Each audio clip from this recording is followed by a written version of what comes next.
In the late 19th century, the Kingdom of Korea is at the center of great power rivalries. Japan and China see the Korean peninsula as essential to their security and prestige, and both intervene in Korean affairs. Great power rivalry fuels even more tension. In 1885, Anglo-Russian competition in Central Asia, known as the Great Game, spills into East Asia when Britain briefly occupies a Korean port. The Russian Empire also begins building the Trans-Siberian Railway to link up with its Pacific naval base at Vladivostok, on territory it previously forced China to give up. The Russian presence, Japanese imperial ambitions, and traditional Chinese interests spark a Korea-focused Asian Great Game in the 1890s, a game that drags the region into war. Domestically, Korea is in crisis. Decades of bitter elite rivalries lead to power struggles within the Joseon dynasty, between King Kojong and Queen Min and the king's father, known as the Taewon-gun. One of the questions fueling the tensions is Korea's relationships to the outside world. It's known as the Hermit Kingdom for its isolation, even though Korea is formally a tributary of the Chinese Qing Empire. In the 1870s and 1880s, reformers looked to modernizing Japan as a model, while Confucian-minded conservatives value ties with China, and numerous popular rebellions oppose corrupt royal officials or outside influence. China and Japan both worry about instability in Korea. China even tries to impose what some have called a modern form of Qing imperialism in the 1880s, which influential Chinese Viceroy Li Hongzhang sums up this way. For China, Korea is a dependent of China. For all others, Korea is independent. Both China and Japan suffer from unequal economic treaties with Western powers, both go through mid-century civil wars, and the Chinese also endure humiliating defeats against the British and French. China's self-strengthening movement and Japan's reforms after the Meiji Restoration are both frantic attempts to modernize their economies and militaries, though at the cost of internal tensions. By 1894, the Korean carousel of coups and rebellions has left King Kojong at the head of a weak and corrupt government. Meanwhile, a religious movement known as the Tonggaks has gained followers. Founded by Choi Jae-woo, they combine ideas from Buddhism, Confucianism, and Taoism, an opposition to what they see as the dynasty's moral degeneracy and Western influence. In February, they rise up to protest abuse by corrupt local government officials in the south.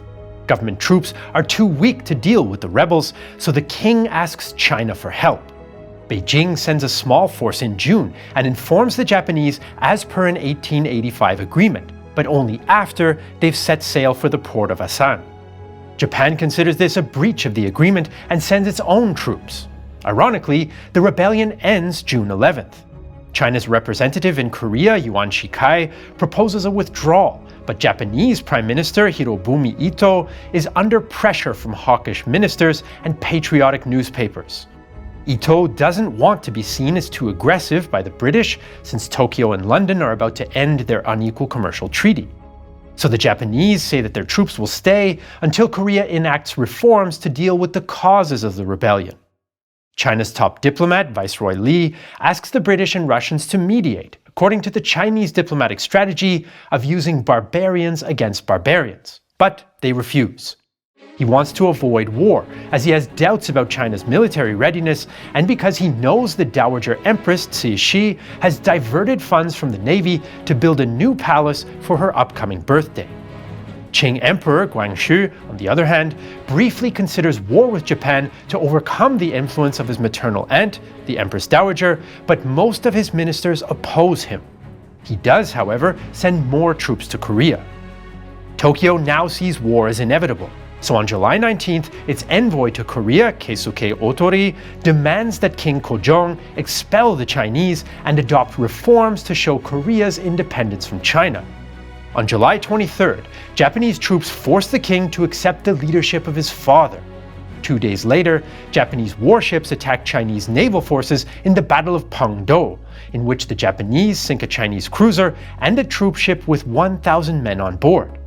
Beijing declares war on August 1st, 1894, and the First Sino-Japanese War officially begins. Many Japanese, even liberal-minded thinkers, greet the war with enthusiasm. Supporters frame the conflict as a clash of the New World versus the decrepit Old Order, or as part of a battle to advance civilization in Asia, an assessment shared by many in the West who hold anti-Chinese views. China is still much larger and has more resources than Japan, and not all Japanese officers are confident. China's military, though, is not centralized, with local governors controlling regional forces who must plunder from civilians to survive and who are rarely trained in modern warfare. Li was one of the Chinese reformers pushing for military modernization and helped create two of China's best armed forces: the Beiyang Fleet, which has two German-built, large modern battleships to which the Japanese have no equivalent, and the small Huai Army, which has modern equipment and some Western training. Japanese forces are better armed, trained, and supplied, and are led by Japanese officers who've studied Western warfighting. For years, Tokyo has reallocated funds from the imperial court and into the army and navy, and in June 1894 even cracks Chinese diplomatic and military codes. The Japanese plan is to secure their lines of communication in Korea, get control of the Yellow Sea, expel the Chinese from Korea, and then carry the war into Manchuria and possibly even overthrow the Qing Empire. The Chinese want to surround the Japanese units in Seoul as a first step in maintaining their influence in Korea, but the Japanese are quicker. Japanese troops start moving on July 28th, before the formal start of the war, and they defeat the Chinese in a skirmish at the village of Songhuan that night. Chinese General Ye Zhiqiao wants to stand at Asan, but he now learns of the loss of expected reinforcements at sea, and faulty intelligence leads him to overestimate Japanese numbers. So the Chinese abandon southern Korea altogether and march 250 kilometers north to Pyongyang, living off the land as they go. The city is well protected by a river, hills, forts, cliffs, walls, and Chinese earthwork defenses. Japanese General Yamagata Aritomo plans to surprise the Chinese by storming the city from all four sides. Meanwhile, General Ye reduces patrols after a friendly fire incident, so the Chinese don't detect the Japanese preparations on the landward side. On September 14th, supported by 4 gunboats, the Japanese assault begins. The Chinese don't take the opportunity to hit the Japanese as they cross the river, but they do counterattack fiercely with cavalry charges. The next day, Japanese reinforcements arrive in the hills to the north and join the battle, surprising the Chinese as planned and capturing the city's northern gate. General Ye tells the Japanese he will surrender the next morning, but also orders the garrison to escape overnight. But the withdrawal goes terribly wrong. Chinese officer Lu Shushan describes the panic. Those Chinese soldiers who were in the front were fired upon by the Japanese and started to retreat, but those in the back wanted to rush forward. It was so dark and crowded that one could not distinguish between enemies and friends. So all the Chinese took out their weapons and began fighting each other. Some even killed themselves out of sheer terror. The fragmented Chinese command under 4 generals prevents effective action, and there are rumors that the Chinese Manchu troops fled first, while the Chinese Muslim units fight to the end. The Japanese take Pyongyang in just 2 days, capturing large quantities of weapons, supplies, and horses, and suffering just 160 dead against 2,000 Chinese dead and 700 prisoners, whom the Japanese treat well. Despite the defeats on land in Korea, China's Beiyang Fleet still controls the Yellow Sea and access to Manchuria and Korea's west coast, but its commanders make no effort to take the fight to the Japanese. On September 17th, the Japanese combined fleet under Admiral Sukeyuki Ito sights the Chinese by chance near Haiyang Island. Chinese Admiral Ding Ruchang struggles to get his ships into formation. When the Japanese close in and switch from a column to a diagonal line, Ding should react, but instead his second-in-command, Commodore Liu, spontaneously orders the flagship's main guns to fire. The concussion knocks the unsuspecting Admiral Ding and his British advisor, Vice Admiral William Tyler, unconscious at a critical moment. Tyler later comments on the incident. What was the explanation of the Commodore's act in opening fire while the Admiral and I were standing well in sight over the 10-inch guns? I never knew. and I never heard the thing discussed. With the admiral incapacitated, the Japanese concentrate their fire on the weaker Chinese vessels and set them ablaze. Japanese gunners then focus on the 2 Chinese battleships, knocking out the communications on the flagship Dingguan. Japanese shells kill so many Chinese sailors they can barely keep their 2 capital ships in the fight, but they remain afloat. Admiral Ito eventually decides to break off the fight after his flagship is also hit. Chinese officers falsify reports as they had after Pyongyang, a common practice for fear of facing execution. Emperor Guangxu appoints Prince Gong to run the war effort and strips Li's prestigious honors of the 3 peacock feather and yellow riding jacket, and Empress Cixi decides on a modest birthday party. The Japanese have sunk 5 Chinese ships for just 3 damaged of their own, crippling the Beiyang fleet. After 2 major victories within days of each other, the Japanese now push into Chinese territory. In late October, General Yamagata's First Army crosses the Yalu River and moves towards the historical Manchu capital of Shenyang, while General Oyama's 24,000-strong Second Army lands on the Liaodong Peninsula to attack China's most important naval base at Port Arthur. Shenyang is important to the Manchu Qing court, but Port Arthur is militarily crucial, as the only base where Chinese ships can be repaired. It's protected by modern forts on the approaches to the city, but the Japanese quickly take them. Japanese land and naval forces surround Port Arthur, and Oyama calls on Chinese General Wei Rucheng to surrender. Wei's answer is a counterattack out of the town, but the Japanese stop it and capture all the remaining inland forts in a few hours. Superior Japanese firepower, discipline, mobility, and leadership carry the day, just as they did at Pyongyang and the Yellow Sea. A foreign observer recalls the one-sided fight. At the ramparts, not a Chinaman remained. They fled from fort to fort along the high wall, firing as they went, and making a stand at every point till too close for rifles. All over the hills, they were chased, and for many miles around, hardly 100 yards could be passed without sight of a Chinese corpse. Chinese commanders disguise themselves and flee, and Japanese troops enter the city November 21st. Until now, the Japanese have behaved well towards defeated enemies, but now Japanese units are gripped by rumors of Chinese soldiers in civilian clothing, and of civilians shooting at them, and they're enraged that the Chinese have strung up the heads of Japanese soldiers killed before the city fell. The result is a 3-day massacre inside and outside Port Arthur. Soldier Okabe Makio of the 1st Division writes in his diary, "As we entered the town of Port Arthur, we saw the head of a Japanese soldier displayed on a wooden stake. This filled us with rage and a desire to crush any Chinese soldier. Anyone we saw in the town, we killed. The streets were filled with corpses, so many they blocked our way. We killed people in their homes. By and large, there wasn't a single house without from 3 to 6 dead. Blood was flowing and the smell was awful. We sent out search parties. We shot some and hacked at others. The Chinese troops just dropped their arms and fled. Firing and slashing, it was unbounded joy. At this time, our artillery troops were at the rear, giving 3 banzai cheers for the emperor." Foreign journalists like Canadian James Creelman of the New York World also witnessed the Japanese killing some women and children as well.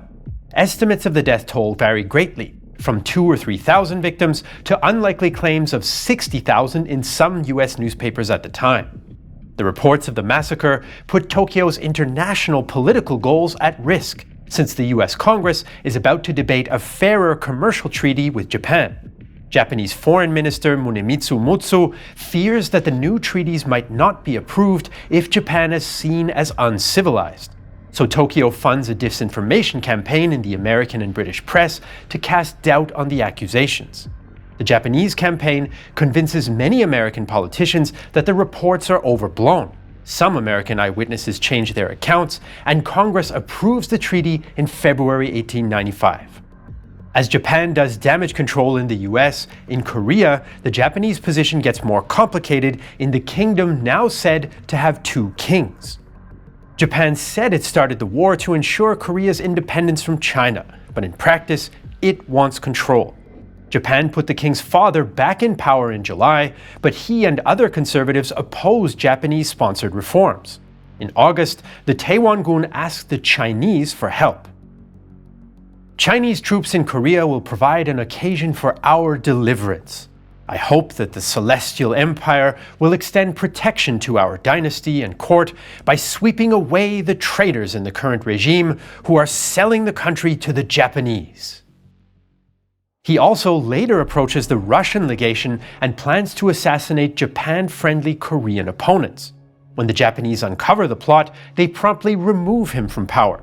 The Taewon-gun then calls upon the Tonggak rebels to rise up again. Despite divisions between radical and moderate Tonggaks, brutal Japanese military requisitioning and continued abuses by Korean officials convinced them and local peasants to answer the call. On October 12th, the Tonggaks declare a general rebellion, which evolves into a messy civil war involving the Tonggaks, Japanese troops, government forces, and local government-aligned militias known as minpos. The fighting is brutal, including the traditional practice of beheading or mutilating the dead and scorched earth policies.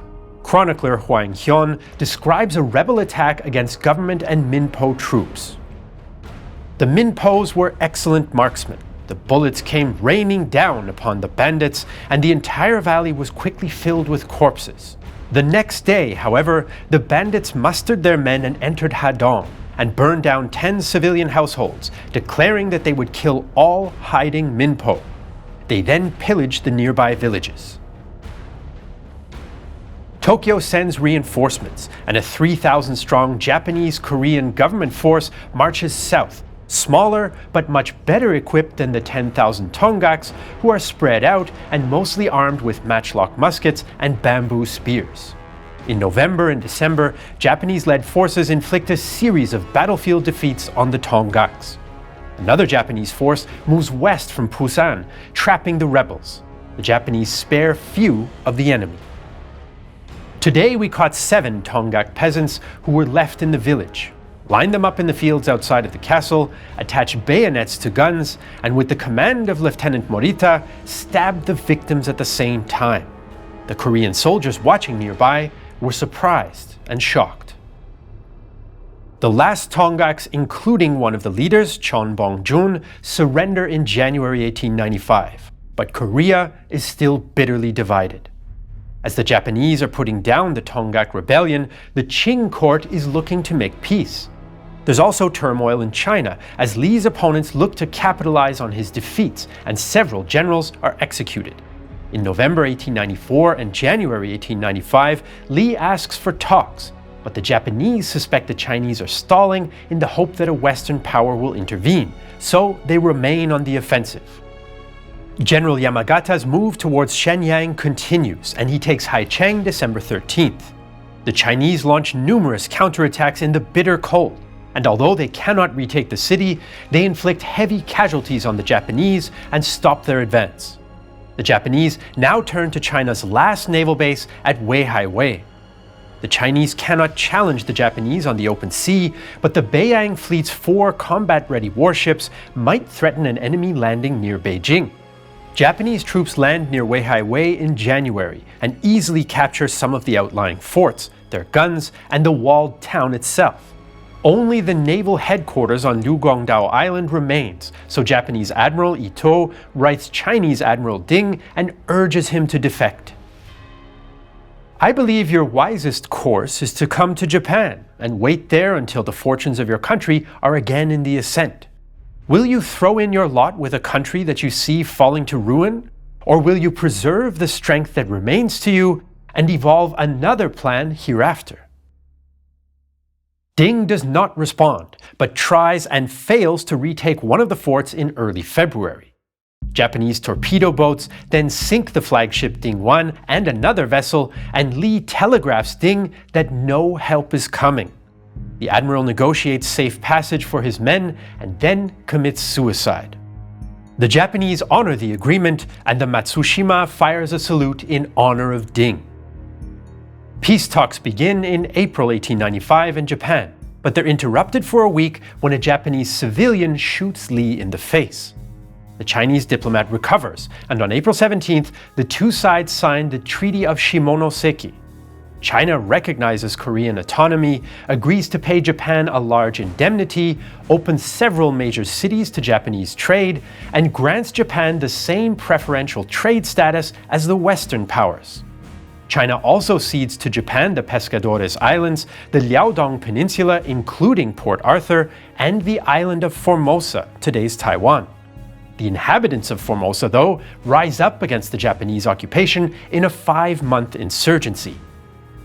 The First Sino-Japanese War has led to the deaths of about 20,000 Japanese, 30,000 Chinese, and between 30 and 50,000 Koreans, devastating the country. The Hansong Sunbo newspaper sums up the tragedy for the people of Korea. The innocent people who were killed are to be pitied, as well as those who are yet alive. For the Chinese, the war shows the failure of modernization efforts and comes as a deep shock, including for Li. Affairs in my country have been so confined by tradition that I could not accomplish what I desired.